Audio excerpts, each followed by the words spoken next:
बिस्मिल्लाहिर्रहमानिर्रहीम। अस्सलाम वालेकुम नाज़रीन, मैं हूं बशीर और आप देख रहे हैं हमारा यूट्यूब और फेसबुक चैनल एग्रीकल्चर फील्ड। दोस्तों, आज की इस वीडियो में आपके साथ शेयर करेंगे सरसब्ज़ खादों की जो कंपनी उसने अपनी नई रेट लिस्ट जारी कर दी है। तकरीबन तमाम खादों में बड़ा इजाफा किया गया है। डीएपी, नाइट्रोफॉस, यूरिया, तमाम रेट्स बढ़ा दिए गए हैं। रेट की तफसील में जाने से पहले एक छोटी सी गुजारिश, चैनल को फ़ौरन सब्सक्राइब कर लें और साथ ही बेल के बटन को दबा लें ताकि इस तरह की मालूमाती वीडियो जो हम बनाते हैं वो आपको बर वक्त मिल सकें। दोस्तों, सबसे पहले बात करते हैं बब्बर शेर यूरिया 50 किलो की बोरी है, उसकी नई कीमत 3,936 रुपये मुकर्रर की गई है। उसके अलावा बब्बर शेर डीएपी की अगर बात करें तो 50 किलो की बोरी, इसकी नई कीमत 13,323 रुपये मुकर्रर की गई है।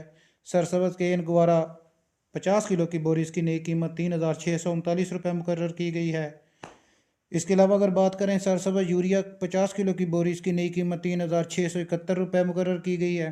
सरसब्ज़ KNF 50 किलो की बोरी, इसकी नई कीमत 3,619 रुपये मुकर्रर की गई है। इसके बाद अगर बात करें सरसब्ज़ NP 50 किलो की बोरी, इसकी नई कीमत 9,180 रुपये मुकर्रर की गई है। उसके अलावा सरसब्ज़ DAP की अगर बात करें तो 50 किलो की बोरी, इसकी नई कीमत 13,313 रुपये मुकर्रर की गई है। दोस्तों, जो कि बहुत बड़ा इजाफा है इस वक्त खादों में। आगे किसानों के साथ जनाब बागात की वजह से बहुत मसाइल बने हुए हैं, अब खादों में भी इजाफा हो चुका है। दोस्तों, ये थी हमारी आज की वीडियो और आज के ताज़ा तरीन खादों के रेट्स।